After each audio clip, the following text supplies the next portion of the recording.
What was it that made you take this leap into real estate? So prior to real estate, I was working for a couple of home renovation companies, home builders, stuff like that, which naturally led me to kind of start my own drywalling and painting company. Was doing some commercial gigs and trade shows. And then from there, I was doing some staging prep for realtors. And more often than not, when they would come in to kind of pop in, I'd always be chatting with the homeowners if they were home. And it kind of came this ongoing joke where it's like, you're always just chatting when I come in here. Like, when are you getting work done? But the funny part kind of was, it was having the gift of gab. And then someone pointed out, if you're really good at articulating, value or talking about what you're doing with these clients of mine, have you ever thought about actually getting into real estate? And at the time, I thought it was kind of like a passive suggestion.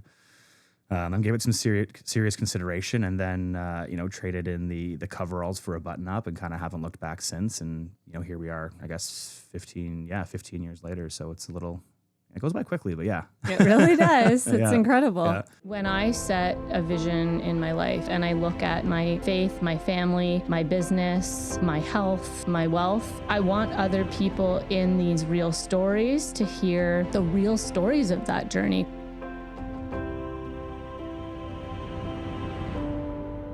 I have everything that I've wanted, like in terms of family life, beautiful wife, making good money, and like my world's upside down right now in my head. God is so good. He shows us his hands. Like, people think miracles are like someone being instantly healed. It's so much more than that. They can be the smallest things where he shows his goodness in your life. If you think of something and you believe it and you see it in your mind, it's meant for you. Go chase it. See you in the next episode of Real Stories. So today you are going to hear the story of a man who went from drywall and paint to changing lives through real estate, all because someone saw something in him he didn't fully see in himself. But what makes Dave Patterson different isn't just his 15-year career, it's his heart for community, 5 generations of roots, and a life built on giving back. And right at the start, I want you to hear this from Dave Patterson himself. Dave, what made you actually take that leap when someone told you should be in real estate? I think it was just someone having faith in me and something I didn't necessarily see in myself. I think oftentimes we have this predisposition of, this is what I'm going to do, this is how it has to be. And then someone who's been there and done something we've kind of thought about, but maybe never put ourselves in the position to pursue, encourages us. I think the second someone else believes into you, and it's crazy to say, but if someone else can kind of see it and you can't see it yourself, it gives you a different perspective on why am I not kind of seeing this vision or this person I could become. And then you just kind of have to take a leap of faith. Like with anything else, it's just, you got to try it to know if it's going to work out. And I'm so glad I did. I couldn't imagine where I'd be, if I didn't end up pursuing that little bit of vision or encouragement that was kind of bestowed upon me from that individual when they told me that. So, well, I'm so glad you did too. And it's pretty incredible. It really is true when people inspire you or see something or that light in you that you just didn't know you had. It's pretty encouraging. And to step forward and take that leap of faith when you're like, oh my gosh, really? Am I really doing this? But it often turns out, and people see in us what we don't necessarily see in ourselves. For sure. And it's funny too, because like when real estate was first mentioned to me, I looked into the whole process. It was an essay style exam, and there was 3 of them. And I sat there thinking, being like, I have to write an essay. That's not my strong point. I mean, I can chat till I'm blue in the face, but sitting and writing down and writing paragraph after paragraph of of an actual examination wasn't really my forte. We'll just leave it at that, given my marks in high school. But I made it out. But it wasn't with the cleanest grade set. Pretty. But it wasn't pretty. But it was a little bit. It was challenging for sure. But again, just overcoming and adapting, and then getting through all those things, and just getting uncomfortable and putting myself out there, and it worked out. I'd love for you to take us back before real estate. So what was life like when you were running your drywall and painting business? So I got into real estate when I started my licensing when I was 22 or 23. At that time, I was still living with some of my fraternity brothers downtown at U of T. We were living just up the street from our actual fraternity house, and we were referenced as Beta North. So a couple solid guys there living in the house with us. At the time, it was basically, working for the weekend. I would make good money doing what I did, but it wasn't anything that really had a true sense of longevity or fruitfulness or fulfillment, I think. Worked crazy hours, and a lot of my value was articulated based on the time I traded. It wasn't so much it was, yeah, it wasn't so much kind of like with real estate where it's just you're rewarded based on the efforts and results. It's more so this is what you worked, here's what you're getting paid. And then doing some of these bigger jobs, obviously, when you have a bunch of people on site or you're working bigger trade shows, it's more fruitful, but again, it's more labor and time intensive. So it's this trade-off. So that's what I was doing, was working for the weekend. And then, yeah, I kind of again had this bit of a aha moment with what potential existed through real estate, and that kind of just opened up my eyes to a different way of thinking. So, Well, we walked similar paths. I also threw ladders above my head and painted. Yep. I don't know if you knew that. yeah, still have a bad shoulder. It's no good. Our hands were a little bit dirtier at that point in life. What do you love most about this season of life right now? Oh man, it's it's kind of funny. It's like rolling into like being middle-aged, I think has this negative connotation, and everyone's like, oh, middle-age crisis, midlife this, midlife that. And I'm just sitting here being like, bring it on. I'm loving it. I feel like with anything else, the older you get and the more, I guess, experiences or people that you meet or life that you go through, just builds out more confidence in what you want and what you want to pursue. It makes you more sure about the things you're already doing. And if there's things that you shouldn't be doing, it makes you more sure about cutting those things out. I think it's just, moving forward into a part of life with more confidence and vision of how you really want to see the next 40 years play out. I think it's a very good time. Honestly, a lot of people talk about getting older as it being a negative thing, but for me personally, I think it's just given me more clear vision of what I want to work towards with my life. So Yeah, more clarity of who you are and why you're doing what you do. exactly. When you were working with realtors and clients, what were you noticing about yourself? I'm sort of reflecting back on people that may have noticed something different than you that might have made you a great realtor. Right. Like, what was it that they were identifying, or what were you self-identifying similarities? Right. So it's kind of funny. It's been, when I was younger, it was a curse. I always talking, always chatting. I have a lot of common ground with a lot of people on many different topics. It's just if someone gives me an inch, I'll take a mile when it comes to chatting about whatever topic it is. If it's something I'm really passionate about. And of course, when I was younger, it was a detriment. There were certain teachers who loved what I had to say, like my history and philosophy teachers loved it when I would just chat and go on. And then, of course, other teachers, it really rubbed the wrong way because I wouldn't shut up. So again, the gift of gab, like it was a bit of a curse when I was younger, but it honestly ended up being a blessing in the social aspects down the line, being able to communicate and articulate well with people of all walks of life and any kind of, business or social background that there's always a commonality, and it always kind of helps you build relationships, worth having with people if you can share any kind of interest or, topic of conversation where they value your input. So, yeah. Okay. Tell me about that moment when someone first said, like, you have the gift of the gab. What did it mean to you at the time? Yeah, when they called it a gift as opposed to it being a detriment, it did a bit of a double take. I was like, gift.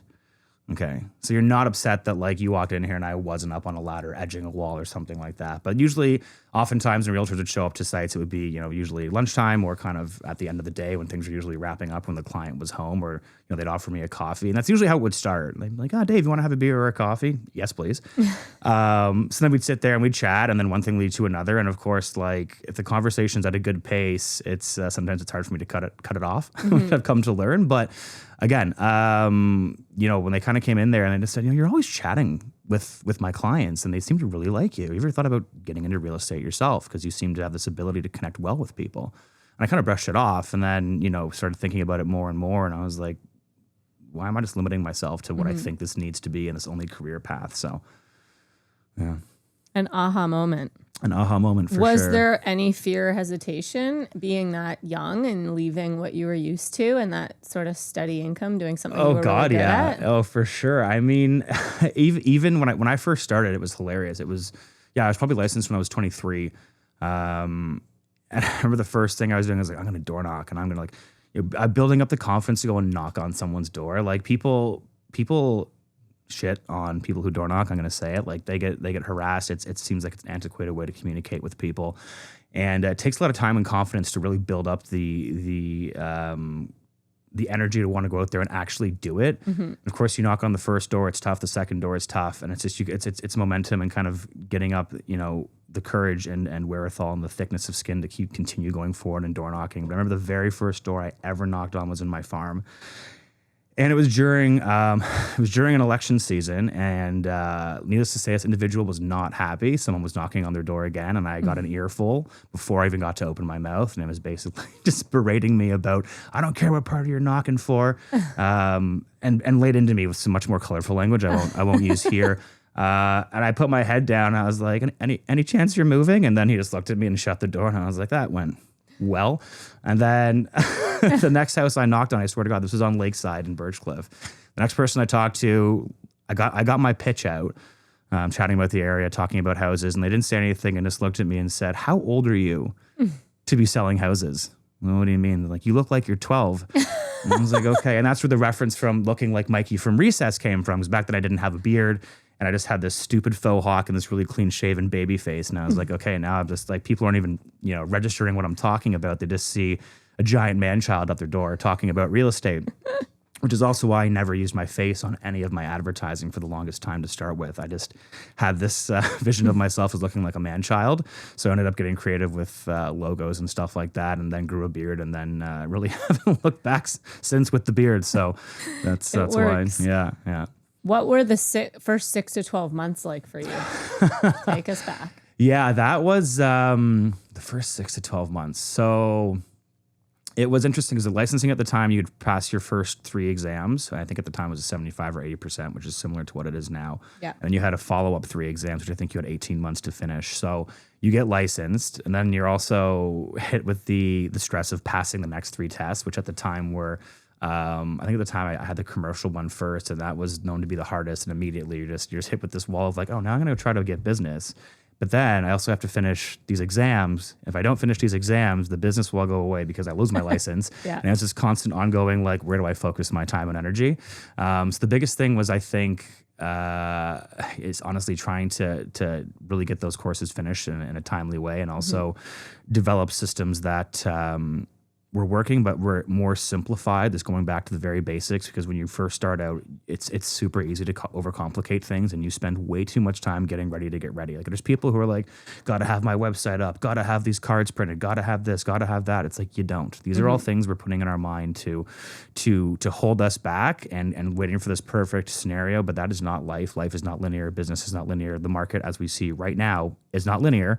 So you adapt and you push forward. And I think the thing with me was just getting myself out there. And you think you have to have these cards. No one cares what your card. I don't even know the last time I had cards printed. I don't have cards. Yeah, I don't either. And it's just like after actually. COVID, because people were like, don't leave your card. I don't want anything that you've touched in my house. And I'm like, okay. Yeah, exactly. No evidence. So I stopped printing cards. The only time I get asked for cards now is during like condo showings, and they'll be like, can I have your business card? And I say no, and they look at me strangely. I'll be like, it's not you. It's me. I just don't have any. But I mean, it's really easy to get caught up in all these things you think you're supposed to be doing when you start. But again, it's just the basics and just having honest conversations with people. I mean, you can have the prettiest marketing and the best looking business card, but if you have no idea how to articulate with your audience and your client base, it doesn't matter what the marketing looks like. What surprised you most about this industry once you really got a go at it? What surprised me most? Toronto is such a unique animal in and itself, just based on the amount of realtors that are in Toronto specifically. It can be very, very discouraging. And I think that was the first thing for me, is I kept having these things being like, go back to what you know and what's comfortable. Go back to painting. Go back to doing these things. But, there's, I don't know what the number is now, but I think at the time there was 70,000 something agents in and around there. And if you did the math, I did the math one time, and it was like the most discouraging thing. And I actually crunched the numbers on how many realtors there are per people who could actually afford a home, not just people, but people who were actively looking and could afford a home in Toronto. And it was something like an agent for every 2.89 people in Toronto who could afford a home. And then 30% of them were likely partnered up through, a marriage or something, some sort of partnership. And when you look at the numbers that way, it is like, damn, what have I gotten myself into, right? But it's also the encouragement being like, if I can take my fair share of the market and work with great clients and great people, like, why not me?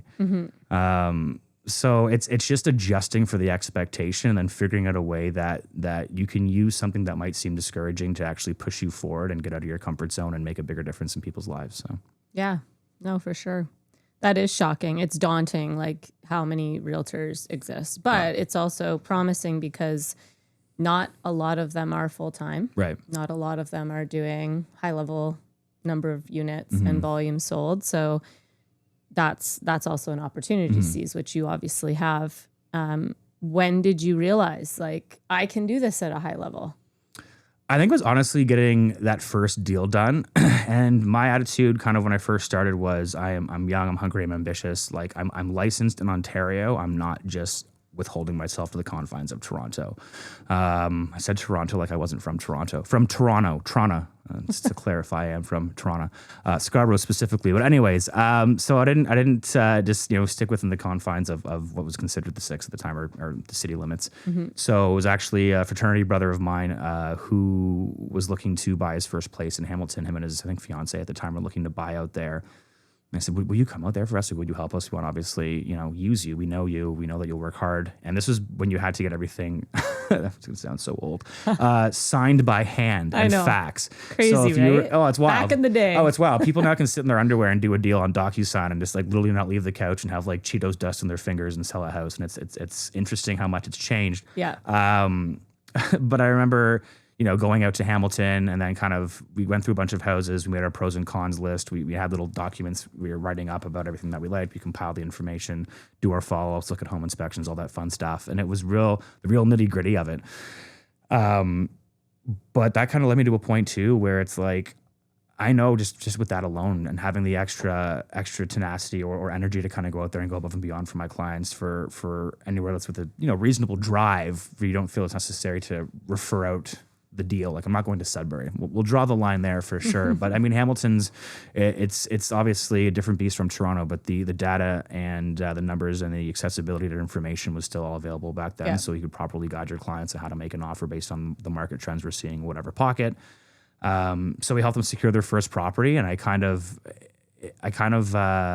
again just had this moment where I was like, I got this. Like it's just going above and beyond and doing what needs to be done, and finding out the information that needs to get found out, whether it's Toronto, Hamilton, Durham, wherever, it's all available, and it's just doing what needs to be done to correctly guide and advise your clients on making the decision that's best for them and their families. So, Yeah, no, it's true.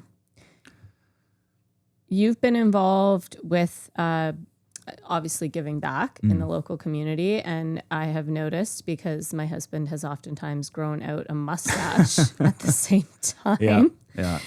You've been involved for nearly 20 years. Yeah. What keeps you committed to that cause? Oh man, it's it's my 20th, I guess, mustache season or 20th year doing Movember. I first got started when my sister worked at Prostate Cancer Canada, and at first it just seemed like a fun little thing to get involved with. And then you go to the Movember parties and you connect with all these people, and you really start seeing a deeper vision of what the charity is all about. Especially as a charity that's directed towards men, there really aren't many at all. And kind of the scary things when you kind of learn about the numbers, where it's 75% of all suicides in Canada are men. The number 2 leading cause of death between men's ages of 15 and 39 is suicide in this country, and that is alarming. Wild, alarming. Yeah, it's just when you say it out loud and you actually process what that means, it's scary. And a lot of times men have this preconceived notion not to talk about like what's going on mentally or just not even their health in general. We avoid it like the plague. Like we'd rather talk about like our massive amounts of credit card debt or like something except like our mental health or even our physical health. I mean, it's like that's why they try to build away from this stigma. Movember's great at that, and they talk about they have all these little like marketing campaigns where it's like, let's talk about our balls, like, and it's funny to say out loud, but it's just like, why not? Like these are things that we do need to talk about. And honestly, prostate cancer mostly affects men in their 20s and 30s. I mean, it affects men of all ages, but it does. These are real diseases that affect men super early on, and I don't think most guys in that age demographic even ever comprehend talking about their testicular or prostate health. This doesn't come across as a thing until it's like, oh my God, I have this issue. And then you've never even had this conversation with your friends about how to address it. So Movember is an all-encompassing men's health program. And I think the main thing is just getting people talking and, as much as uncomfortable and gross as it is to see a bunch of dudes growing mustaches in Movember, it serves a bigger purpose, and it gets the conversation started, which I think is just the key thing. And it's probably the longest thing I've stuck with in my life has been participating in Movember. So yeah, it's pretty rewarding. And I think I joined the year they actually launched in Canada. Wow. So yeah, so it's pretty special, pretty important. And again, every year you got to make those phone calls to talk about men's health and just, push out for donations. And again, it's an awkward conversation, but it's always one worth having. So. Well, I love that you're doing that. And another thing that you've done pretty consistently is the backpack drive. Yeah. So tell me about that. It's a Scarborough school and yeah. Yeah, so it started with how did it start? It was originally a friend of ours in the neighborhood who worked at the school, and just talking about just some of the stuff about like distribution of where I guess resources are allocated amongst the TDSB. Mm-hmm. Made a comment about some of the kids really need some back to school stuff, and it kind of just started with this conversation. I was like, well, we could raise some money. And she's like, oh, we could. I'm like, no, we could raise some money. We could do this. Mm-hmm. We could do this. I'm fairly comfortable asking people to donate to things. So this is in my wheelhouse for sure.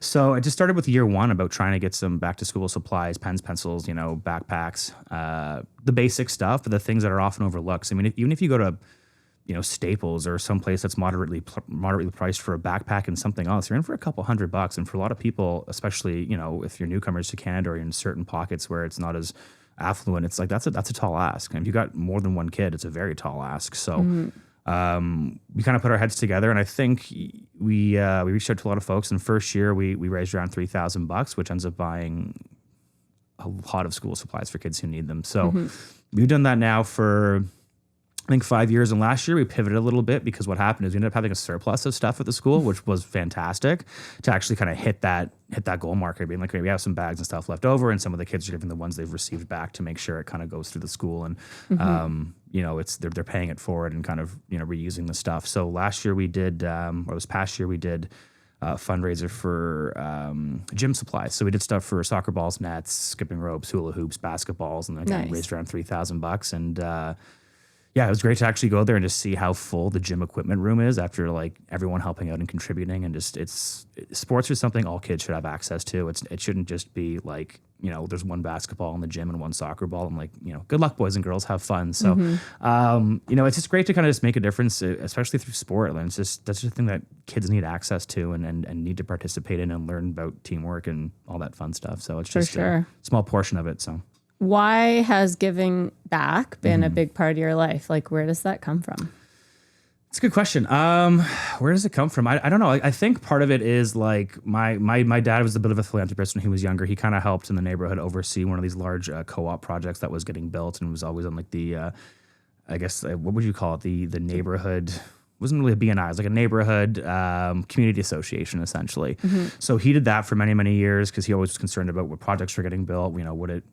Would everything be supported based on the infrastructure of that, what was in the neighborhood, all that kind of stuff.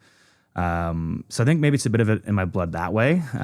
He always used to volunteer to do certain things when I was younger. I remember he'd volunteer his time helping people do like their boating licenses, and he'd run the courses, and it wasn't a paid gig. He just kind of liked giving back. So I think it's kind of always been in my blood. And then, of course, my sister working at Prostate Cancer Canada really kind of just originally lit that fire under me to kind of help out and give out. And I think I supported one of the first Movember events that was held at the Phoenix Concert Hall. So that's a way back playback talking about the Phoenix. But anyways, I went there and helped with one of their first events, which was great. And I kind of got a taste for it from that. And then just kind of never really looked back and just try to help out where and when I can, just to things that I think really just mean a lot to me and to people who just are in need in a really genuine way. Yeah. Yeah, and there really are a lot of needs, like finding something you're passionate about and you can impact lives. It is awesome. So I'm glad you're doing that. 5 generations in the same community. That's a long lineage of people in the same area. What does that mean to you? Yeah. So when I tell people this, they sometimes look at me being like, no one's left. Like, what do you mean no one's left? I mean, it's just one of these things. And I think there's a lot of East End families that can probably share and speak to the same experience, where the East End just kind of has this vibe about it, where a lot of folks just don't leave, or they leave for a bit and come back, because it's just Birchcliff and that section of the Bluffs, kind of in Scarborough. There it's almost like a suburban energy and vibe with these large properties, big backyards, lots and lots of families, lots of space, right? But then it's like you're not really suburban. You're not totally far removed from the city. Mm-hmm. You're still traffic permitting a 25-minute jaunt from downtown, depending on the time you drive and what road you want to use. Yeah. But so I mean that's the thing. It's this kind of the best of both worlds and kind of that pocket there. So I think originally my family moved there. Funny enough, so the street I grew up on is the same street that my great grandmother and grandmother bought a house that my dad grew up, and then he bought a house up the street with my mom when they were married, and then had us there. And then of course I'm not too far away. I think I'm maybe like a couple blocks over. My sister's in there still. I don't know. It's kind of like Everybody Loves Raymond, but in a good, non-annoying way. But I mean, everyone's close, and it's just super. You see the same faces. Everyone looks out for each other. I mean, when I tell some people about how it was on my street growing up, where like parents had neighborhood fireworks parties, or they do Father's Day golf events, which they still do, and people would all hang out and like hang out in clusters and socialize, drink, and barbecue on the street. They'd be like, I don't even know my neighbor's name. I don't even think I've talked to them. Like, well, who do you ask to get your mail when you're on vacation? You're like, who feeds the cat? And I'm like, I got to pay someone to come and do it. I'm like, you don't have a neighbor who gets to check on your house? Like, I've never even thought about that. I don't know my neighbor's names. And to me, that just seems outlandish, but apparently that's more common than we think. And so, the East End is almost like this city within a city. It's the energy and the people there are just, it's incredible. And I think a lot of folks who are in the same camp, even when they leave or go away to school or like move somewhere down, they often try to come back. Yeah, it's East End energy, man. I don't know what it is, but I love that. yeah. It is a really unique spot. Like, it's special. There is a certain vibe there. I know because I door knocked it back in the day. But there really is like this community, and it's deep. And I'm curious, how does that deep connection of family lineage growing up there influence how you service your clients? Wow, that's deep. How I service my clients. I think honestly, I'm so biased. If people are always trying to talk about like where are the best family-friendly neighborhoods, and I'd be like, well, let me tell you. And I go into the whole spiel about Birchcliff and the East End and the Bluffs, and people love it. Like, they actually come through and they'll be like, I never knew this existed. Like, you actually show people like some of the views, and you're staying on the edge of the cliffs, which is in reality the edge of our country. It's like, this is the line where we look down into this lake, and it's beautiful, and people don't even know these things exist. And you kind of bring people out there to feel. You have to feel it, as you were saying, when you were door knocking there, like you experienced it. But I think it's just, I don't know. It's just a thing that's in my blood now, and I'm always going to be the biggest advocate for the East End of Toronto. But to again, just kind of circling back to advising people on kind of my experience where I grew up is just. It's a comparison that I use anytime I go anywhere else. If clients want to check out different pockets, we go and talk about it, and I'll be like, "Oh, this is kind of cool." However, with this budget and in these school areas here, and don't you want a backyard? Like, how would that be if you actually had a full backyard and a garage and a place for the kids to play, and you didn't have to pay for permit parking, and you weren't paying, this extreme amount of tangible value, where you look at certain pockets in the city where an actual parking spot can be attributed to being worth an extra $100,000 on a purchase price, as opposed to, don't you want 5-car parking and a garage that you can run into and a backyard where like you can actually have a volleyball court? And I think it's just, again, it's this constant comparison to help people actually also talk about their needs, and if might articulate in a way where it's like, no, we don't need that. We're fine. We actually like this here, but we understand the comparisons, and again, it helps people kind of narrow down what they need and again, from a point of what I know and what I've experienced to articulate value to help people kind of end up in a pocket that is suitable for them. I mean, like, I don't have any hate towards any other pockets, don't get me wrong, but I definitely have a bias towards Birchcliff and the Bluffs. Yeah. It is a unique area of Toronto for sure. And to have such close access to all the things going on in the city, it's a great hotspot. So what does the word home mean to you personally? Man, that's good. Home to me, I think it's a deep root of like where your family is. And I mean, they say home is where the heart is, and that's so cliche, but it's like, it's home is a feeling. I think more than anything else, it's an energy that gives off, because if your whole family, if you're chilling around in your house and no one's there on Christmas, you don't feel at home. Right? You can go to your aunts, your uncles, wherever you're at, and everyone comes together in a great time, and like that's home. There's always going to be good situations and bad situations that bring family together, but that's where your home is. Yeah. And again, for me, it's just it's kind of that thing. If they're not there with you, sharing in the special moments, it's doesn't really feel like it's a collective experience of where the home should be. So I think for me, home starts with family. It starts with proximity to those you love and the time you can spend with them. And again, luckily for me, we all live close together, which has been absolutely fantastic for a multitude of reasons, especially when it comes to babysitting your kids and you need someone to watch them last minute to go do something. It's been fantastically convenient and great. But again, like that's just the beauty. I think it's a game. It's not a game, but it's a proximity to just comfort and what's familiar and being around those you love, I think is home. So When you're not working, what fills your cup the most? yeah, probably giving back, I think, is the main thing. I think fills my cup. Yeah, it's giving back, and then family time. Honestly, I just think it's just two things that you can't replace with anything else. Putting your energy into other people and other things that you are actually passionate about. I mean, that's the way we have at the end of the day is our time and who we choose to spend it with and invest it within.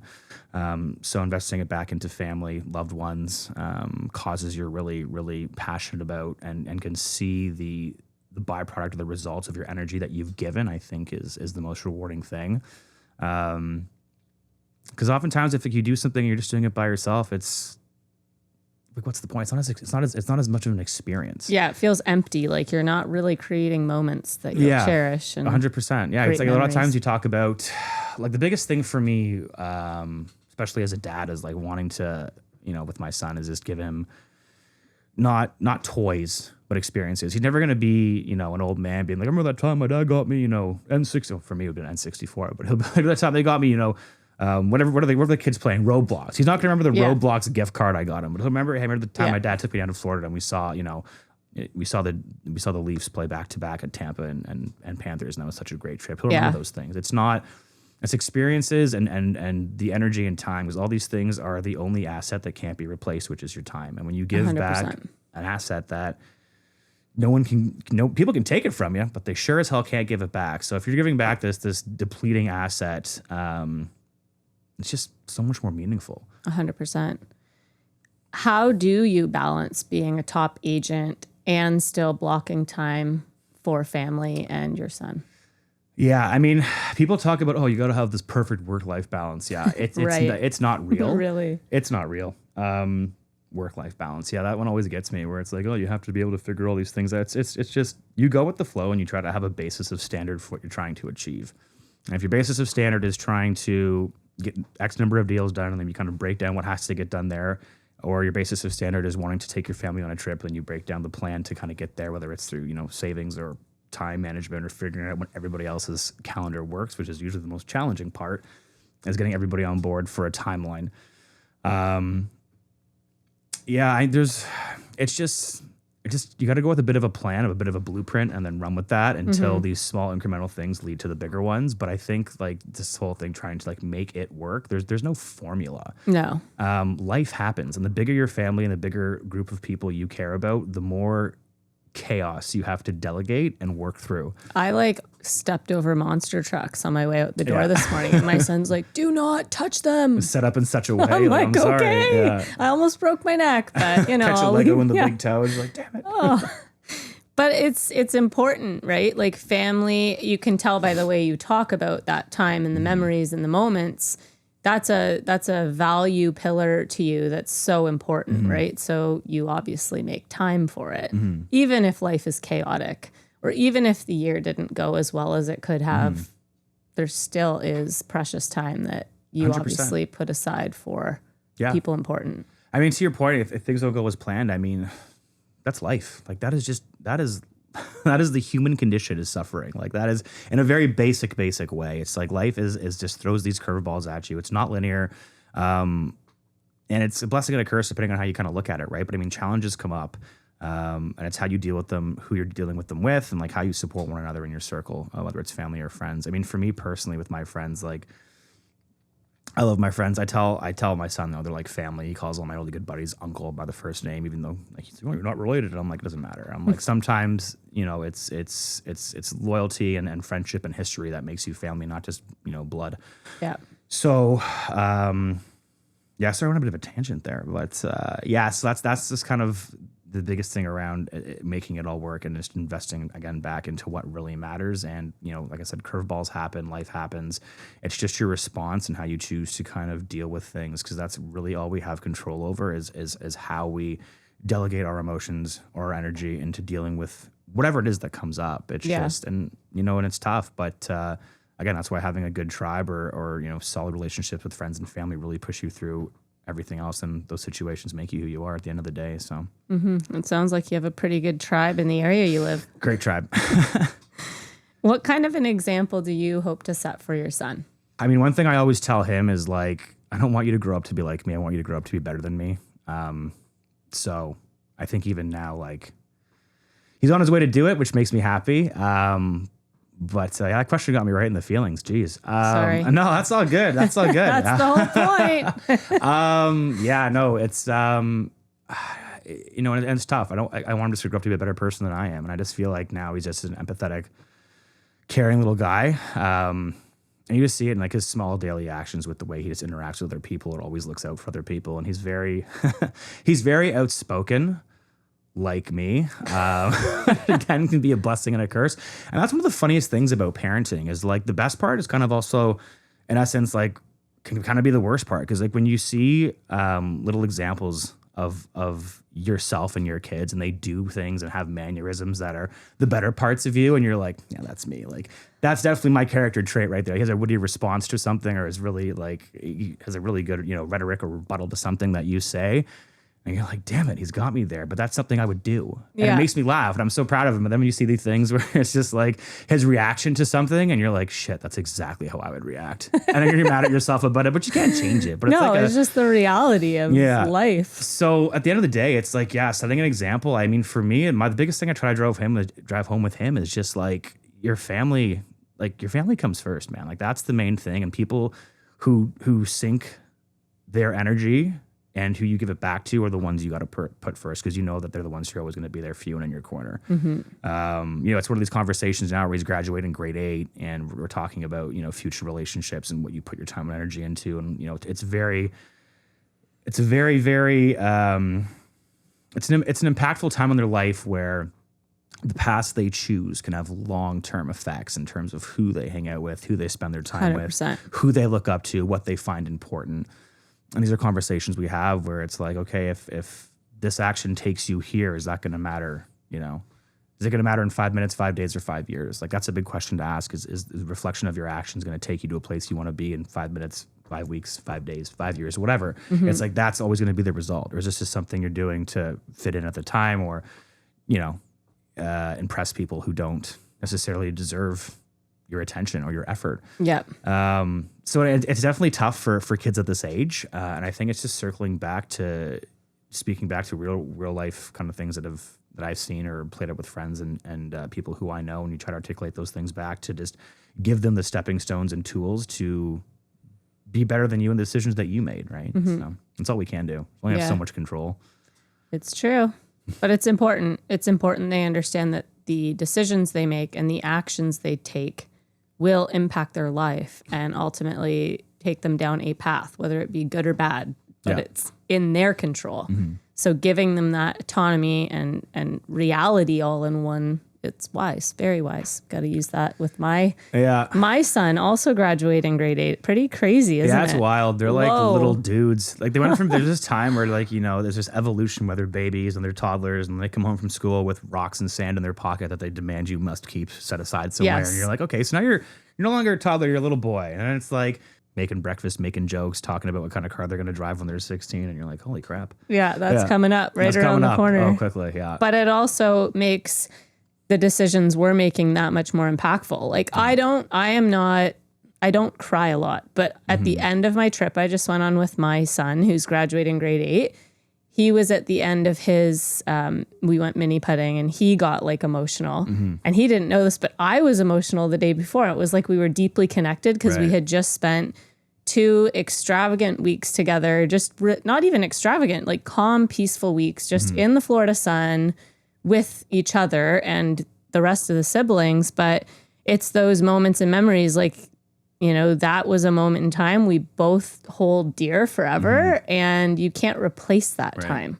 especially as they get older. And Yeah. it's like, oh my goodness. It's so tough, because sometimes you have these moments of, I don't know how to describe it. It's kind of like as a parent, you never really know when the last time you're going to do a specific thing is with your kid. Like as they get bigger, it's like, I'm a big dude, so I could probably carry my son around in one arm, but it's like, am I going to? He's 5'9" and weighs 130 pounds. He'd probably be really upset if I threw him up in one arm and took him grocery shopping, right? But it's like, when was the last time you fell asleep on your chest? Or like you just passed out in your bed with him laying on you? Like, they get to an age and a size where that no longer happens. And I had a minute with him where we were traveling somewhere. I think we were in Florida, funny enough.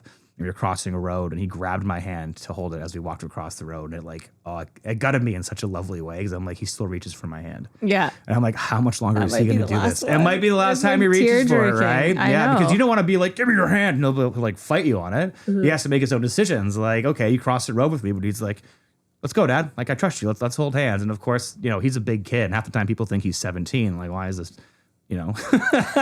why is this man child holding this other man child's hand as they cross the road?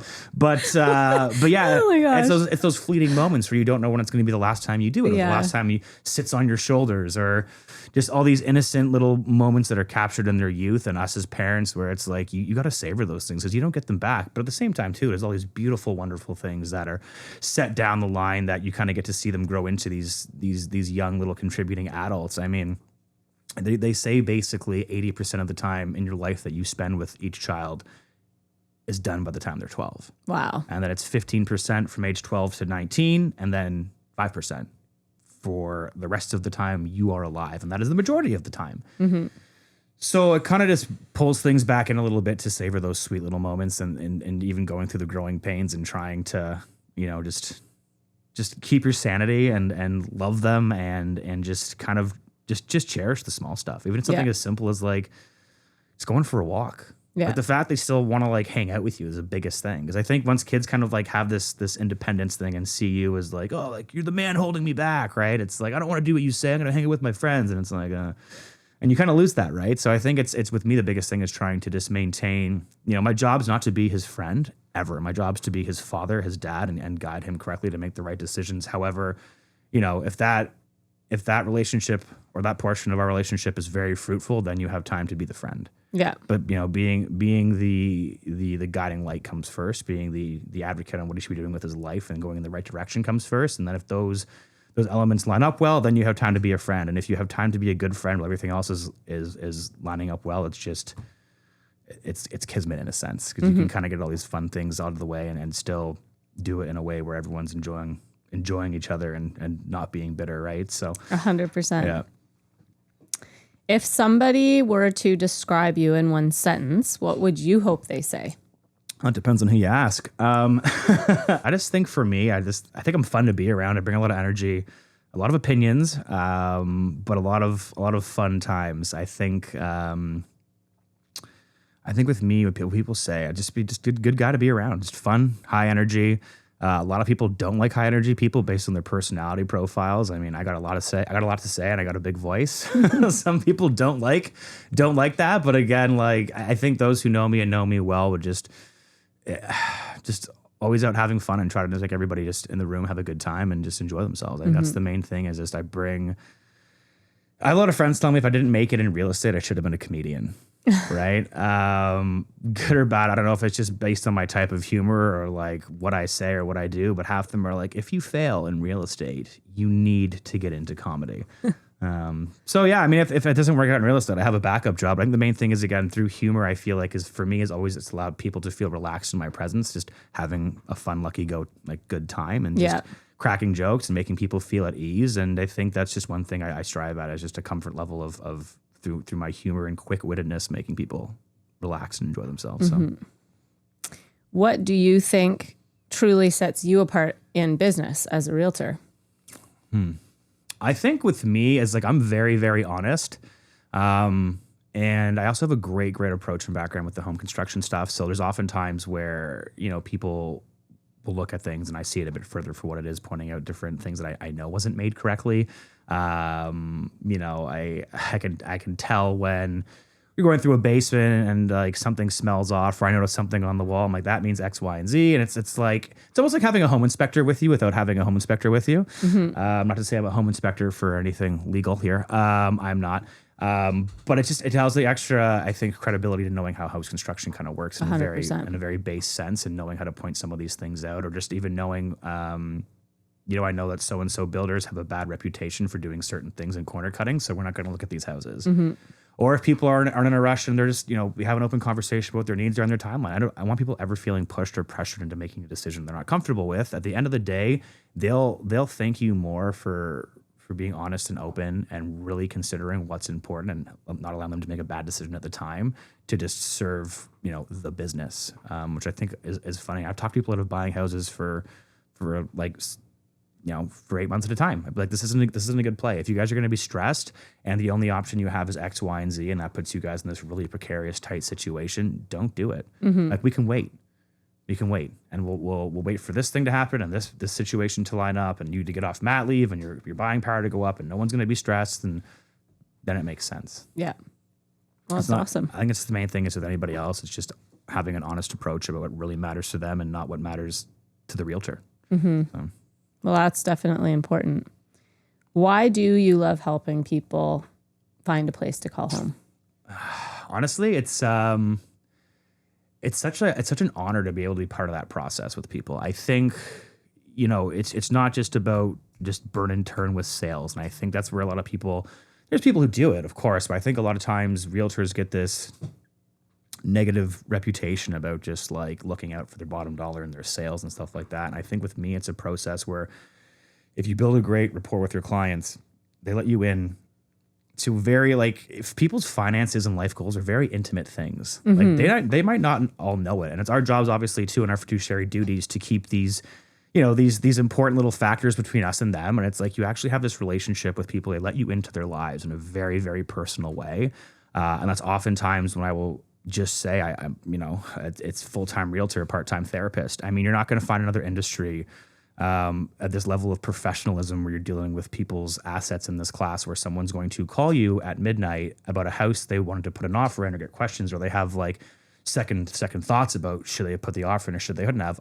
I take those phone calls and we have these conversations and we run through the what if scenarios, or like what makes the most sense. That's the biggest thing is like, if you're there and you're caring in a deeper way, I think is the biggest thing. And that is, real estate's one of those, if you're good at your job in real estate, it's one of those few professions where you have multiple jobs within the transaction.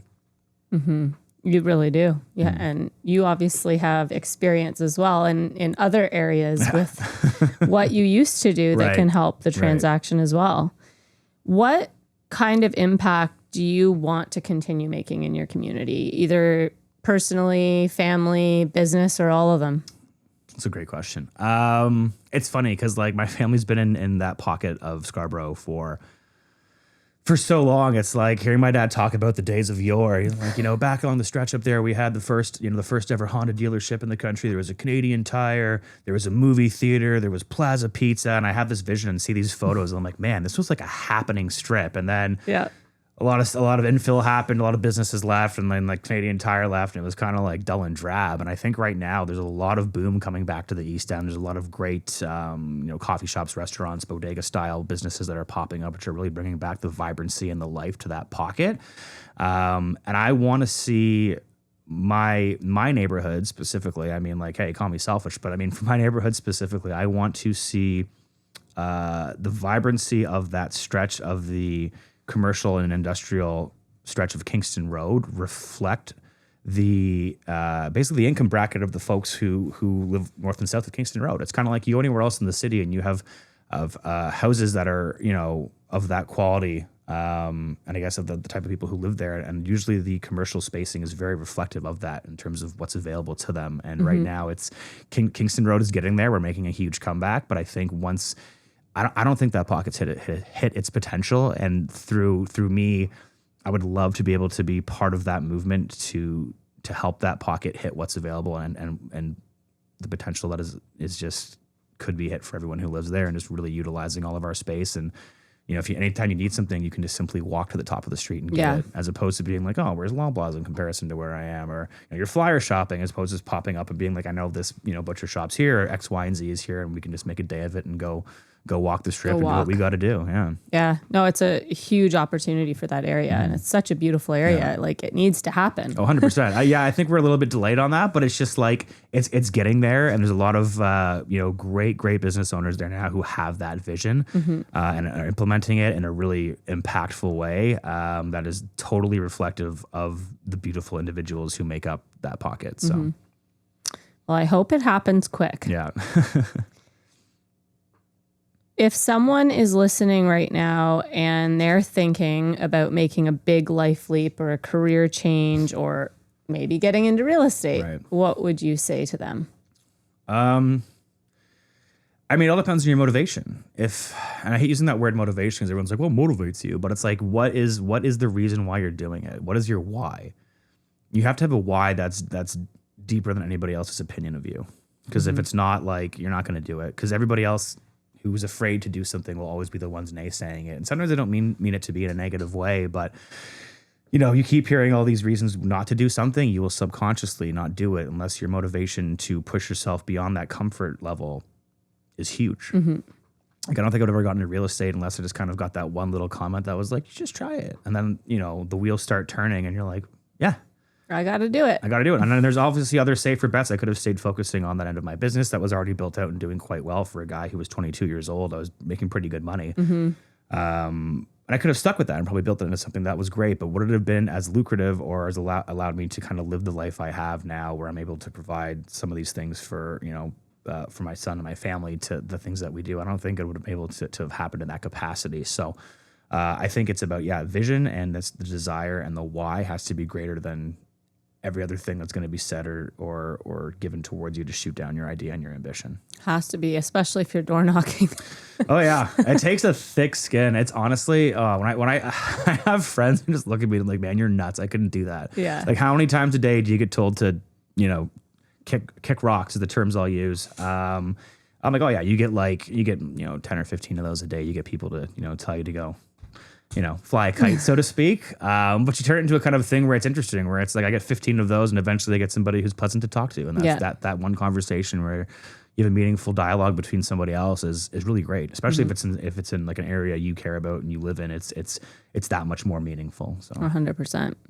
So for anybody listening that wants to stay connected to you or loved something you said and wants to reach out or maybe buy or sell with you, right. Where can they find you if you want to take a look at the camera and just share your Instagram, your website, anything you want to share? For sure, yeah. It's Dave Patterson. It's at selling_the 6 with a 6IX. Also, the Birchcliff Broker is how I'm known now. So please feel free to reach out or just give me a call at Keller Williams and we can connect and chat there. Wonderful. Well, it was awesome Thanks, to get to know you on a deeper level. Thank you for sharing, and thank you for being on the Real Stories podcast. Appreciate you, Jamie Lee. Thanks so much. Thanks. Thanks.